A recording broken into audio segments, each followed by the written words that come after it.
C'est l'avènement d'une nouvelle ère. Une nouvelle génération porte en sa main un étendard qui a la couleur de l'union, où l'on peut lire clairement « Nous sommes un ».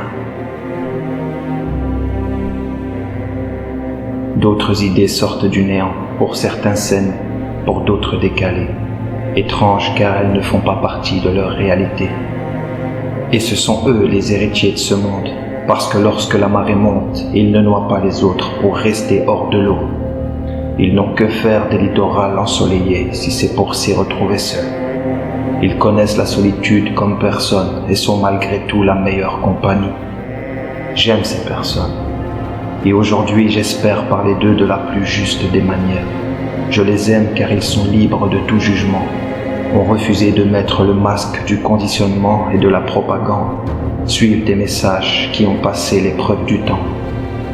Ils traitent les gens de la meilleure des manières, en particulier ceux auxquels on accorde le moins d'importance, car ils savent que ce monde a plus que jamais besoin de sagesse, bien plus que l'accroissement technologique ou monétaire. Ils ont le regard vif et sont clairvoyants, ne désespèrent jamais, peu importe leur situation. Ainsi, ils sont les héritiers de ce monde, car ils apprécient tout ce qu'ils ont, parce qu'ils réalisent que même eux peut être perdu.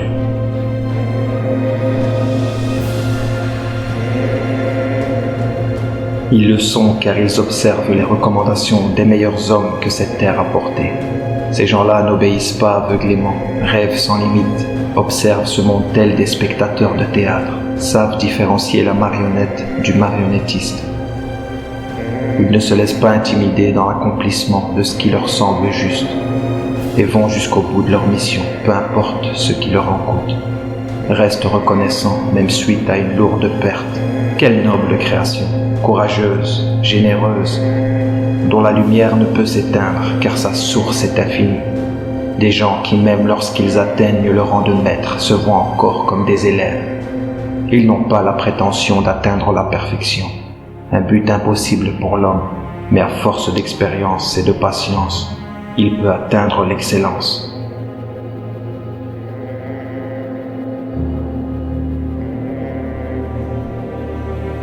Ils agissent plus qu'ils ne parlent, car ils savent que les actes font plus de bruit que les paroles.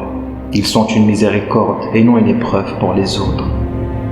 Certaines de leurs paroles sont telles les pansements que l'on pose sur les plaies. Ils sont les héritiers de ce monde, car ils agissent avec patience, bienveillance, et leur plus grand but n'est pas mondain.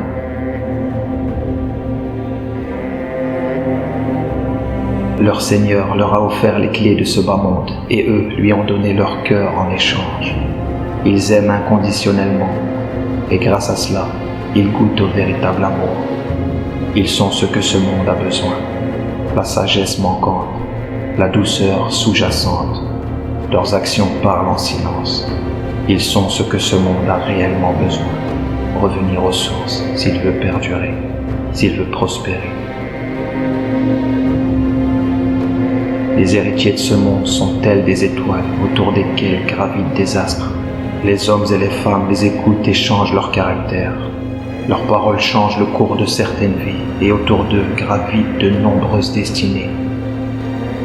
Ceci pour leur droiture, leur sincérité, parce qu'ils méritent ces responsabilités.